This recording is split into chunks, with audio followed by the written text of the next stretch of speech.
જય માતાજી સાહિલભાઈ. જય માતાજી. તમે કેટલા સમયથી દાદાને ઓળખો છો? 15 વર્ષથી ઓળખું છું મેં. હું 15 વર્ષનો હતો ત્યારથી મારા ફેમિલી જોડે આવતો હતો. ત્યારે શું પ્રોબ્લેમ થયું હતું તમે આવ્યા દાદા પાસે? મારા મમ્મી પપ્પાનો ધંધો અપૂચો ઠપ થઈ ગયેલો અને એના લીધે મુસીબતમાં આવી ગયેલા, એટલે દાદાને તે આવેલા. તો દાદાએ અમને મુસીબતથી કાઢ્યા, કરમ આપી હવન કરીને દાદાએ બહાર રસ્તા બતાવ્યા, એમ અમે કરતા ગયા. તો અમે થેપલાનું બિઝનેસ ચાલુ કર્યું ફેમિલીમાં. એ આઈડિયા દાદાનો જ હતો? હા. દાદાએ ઈશારો કરેલો આમ કરીને, તો થેપલાનું કરો ચાલો એવું બોલ્યા, તો અમે ચાલુ કરેલું. ત્યારે તમે કેટલા વર્ષના હતા? 15-16 વર્ષનો હોઈશ. તો પછી તમે પાપા મમ્મી હા, જોડે જોડાયા? હું પપ્પા જોડે મેં માર્કેટિંગમાં હતો, મમ્મી પ્રોડક્શન સંભાળતી હતી. પછી જેમ જેમ દાદાના ઘરમાં આવતા ગયા તમારું બિઝનેસ સારી રીતે ચાલવા લાગ્યું. અને અત્યારે તમે શું કરો છો? અત્યારે હું યુટ્યુબમાં એડિટિંગ કરું છું. અચ્છા. થેપલાના ધંધાથી ક્યારે હું અહીં આવી ગયો મને બી નહીં ખબર પડે. દાદાના આશીર્વાદથી જ થયું જે થયું. અત્યારે અમારું ફેમિલી પપ્પાનું બી સારું ચાલે છે બિઝનેસ થેપલાનું, અને હું મારું યુટ્યુબમાં બી સારું કરું. હવે નવી જગ્યાએ લઈ લીધી છે બિઝનેસ માટે? હા, અમે ઘરથી શરૂઆત કરેલી. અત્યારે અમારથી 8-9 જણા કામ કરવા આવે છે. ફેક્ટરી જેવી જ છે, જગ્યા લીધી છે એમાં. એમાં ક્યારેક કોઈ પ્રોબ્લેમ આવ્યો જેમાં દાદાએ તમને કંઈક? હા, એવી કેટલી બિઝનેસ ડાઉન હોય, મુસીબત આવે, દાદા કરમ આપે, બીજા દડે ફૂલ ઘરાકી. દાદાના આશીર્વાદ? હા, દાદાના આશીર્વાદ. એવું કહી દે કોઈ દાડો કે કરમ એવા આવે કે નાના છોકરાઓને જલેબી ખવડાવ, ચોકલેટ ખવડાવ. મારા યુટ્યુબમાં ઇનફેક્ટ દાદા એવું જ કીધું, તારું તું જે કમાવે એમાંથી નાના છોકરાઓને દર મહિને ચોકલેટ્સ ખવડાવી દેવાની, ગરીબ છોકરાઓને. એ હું કરતો રહ્યો અને એમ યુટ્યુબમાં ગ્રોથ વધતો રહ્યો. અને તમારા યુટ્યુબના બિઝનેસમાં પણ ક્યારેક પ્રોબ્લેમ આવ્યો હતો? હા, હમણાં વચ્ચે મારી ચેનલ બંધ થઈ ગયેલી, તો 99% તો ચેનલ જતી જ રહેલી હાથમાંથી, કારણ કે 2-3 જણે કોપીરાઇટ સ્ટ્રાઇક મારેલી. હવે દાદાને થયું આવ્યો મેં, તો દાદાએ કરમ આપ્યું, તો પછી અપ્લાય કર્યું મોનિટાઇઝેશન માટે. ચેનલ ચાલુ થઈ ગઈ અને અત્યારે પાછું પહેલાં જેવું થઈ ગયું. અત્યારે સારું ચાલે છે? હા, પહેલાં જેવું સારું ચાલે. હમણાં થોડા સમય પહેલાં એવું થયેલું કે અમારે જમીન હતી સુરતમાં મારા મમ્મીની, મારા મમ્મીના બાની જમીન હતી. તો એમાં છે ને મારા મોટા દાદા મારા નાના મોટા ભાઈ હતા, તો એમને મારા નાના નામે જમીન કરેલી. મારા નાનાના મમ્મી જ્યારે મરી ગયેલા એ વખતની વાત છે. તો પછી મારા નાનાને એવું થયું કે આ કાયદેથી તો મોટા ભાઈના નામે જ હોવી જોઈએ. તો એમને દયા ભાવનાએ મારા નાનાના ભાઈ મરી ગયા, તો એમનો જે મોટો છોકરો છે એમના નામે જમીન કરી દીધી કે તું મારા મોટા ભાઈનો છોકરો. એટલે મારા નાનાએ તો સારું કામ કર્યું, પણ આ લોકોને ખબર નહીં, એમને જમીન વેચવી જ નથી અને રોજે ટલ્લાયા કરે કે કાલે આવતા મહિને એવી રીતના 10-15 વર્ષ થઈ ગયા. મારા નાના બી મરી ગયા, મારી નાની બી મરી ગઈ. અને પછી એમનો ઈરાદો નહોતો આપવાનો, તો પછી અમે ગયા એટલે દાદા પાસે આવ્યા કે દાદા હવે હદ પાર થઈ ગયો, હવે તમે કંઈક કહો અમને.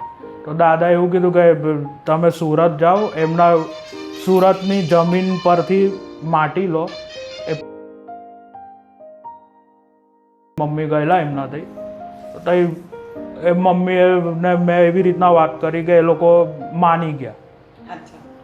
પછી માની ગયા તો એ ચમત્કાર જ થયો. એમને તો ઈરાદો હતો જ નહીં આપવાનો, પણ એ દિવસે ખબર નહીં શું થયું, એ લોકો માની ગયા. પછી પૈસા લેવા બોલા, તો દાદા પાસે અમે ફરી આવ્યા, તો દાદાએ એમનું કોઈક યંત્ર આપ્યું કે આ લઈને જાઓ, તમારું કામ થઈ જશે. તો બધાના પૈસા એમને બરાબર હિસ્સાથી આપ્યા અને અમારું કામ થઈ ગયું. એની અંદર મોસાળનું જમીન હતી અને વેચવાની હતી, નહોતી વેચાતી, અને એમાં થોડી આપણે મહેનત કરી, દાદા કરમ આ બધું ભેગું થઈને જમીન વેચાઈ ગઈ અને જે જેના હિસ્સા હતા એ પ્રમાણે બધાને હિસ્સા મળી ગયા. એક આ દાદાના આશીર્વાદ. ઘરાકો મળતા જ નતા, એ તો દાદાના લીધે મળે ઘરાક બી. અને બીજું, હું 16-17 વર્ષનો હતો, મને યાદ છે મારા દાદાને કોઈક તંત્ર કરેલો, એટલા રીબાઈ રહેલા. તો પછી પપ્પાએ કીધું કે દાદા બહુ મારા પપ્પા જોડે આવું થઈ રહ્યું. તો દાદાએ કંઈક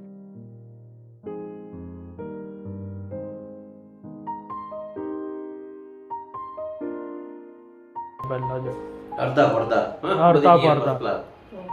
અને ખાસું તાર રીતે જીવ્યા. એના પછી 5-10 વર્ષ જીવ્યા. Okay okay. આ બી આશીર્વાદ છે. સંજલાજ મન મગું થઈ ગઈ. છોકરો મને નહીં 10-15 છોકરી. હું કે મેડમ તમે કે આ જે દાદા કરો છો તે કોણ છે કે આ અને આ કરમ આપે છે ને એવી રીતે કરમથી સારું થઈ જાય છે. આ છે શું કે છે તો મને જોવા જઈએ છે. તો પેસ્ટર એ મમ્મીએ મને બોલાયેલા કે દાદા મારી ઘેર પગલાં પાડો કે છે કે મારી દીકરીઓ છે બધી એને મળવું છે તમારે. તો હું પેસ્ટર ગયેલા મળવા. બધી દીકરીઓ ખુશ થઈ ગઈ અને બધી દીકરીઓ એક અત્તરની બાટલ આવી, એક પર્સ આપ્યું, ખુશ થઈ ગઈ છોકરીઓ.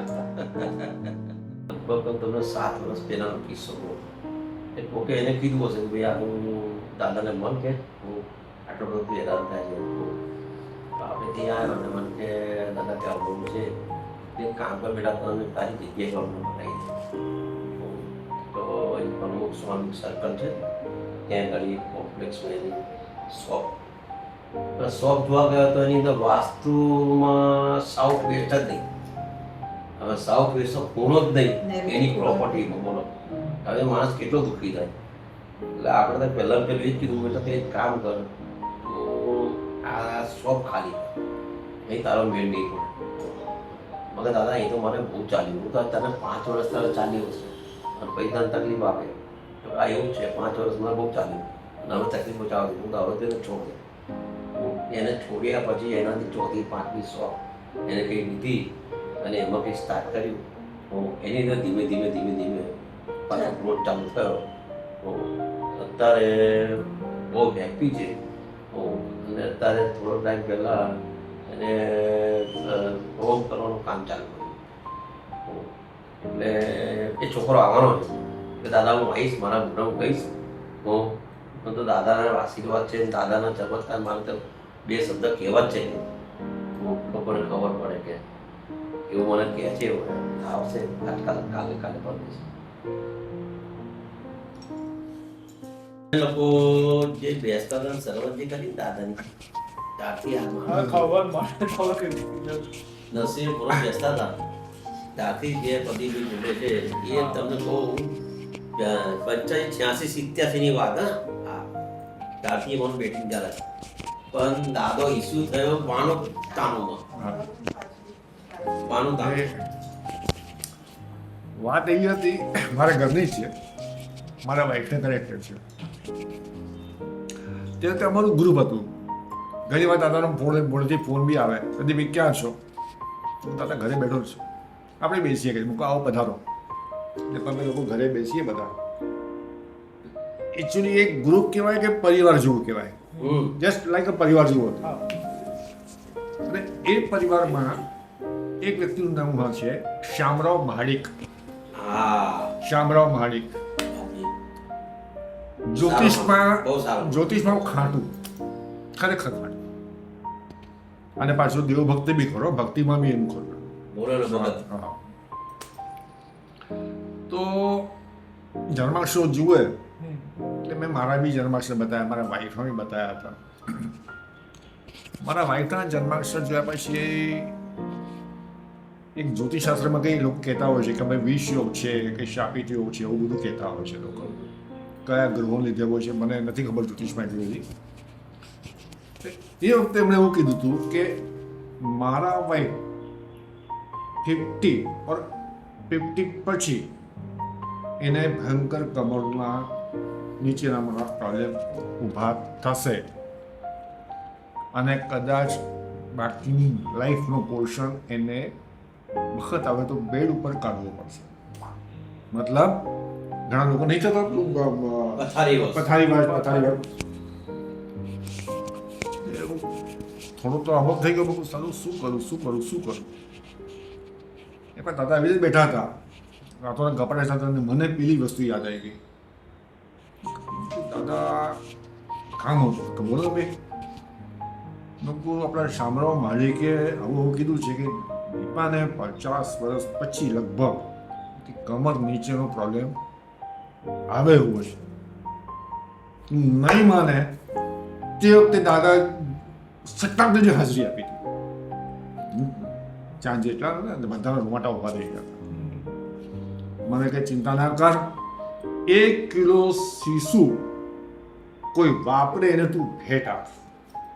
સીસુ 1 કિલો.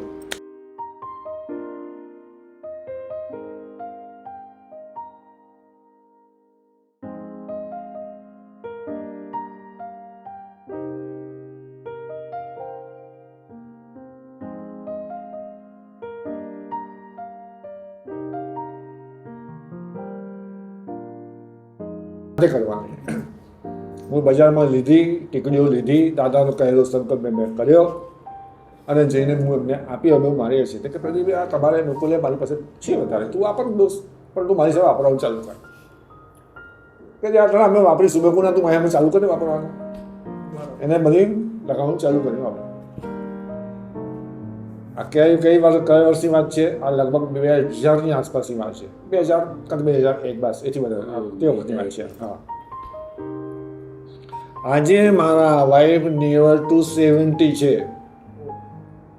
મારા વાઈફ ઉંમર હવે નિયર ટુ 70 છે અને શી ઇઝ કમ્પ્લીટલી ઓકે.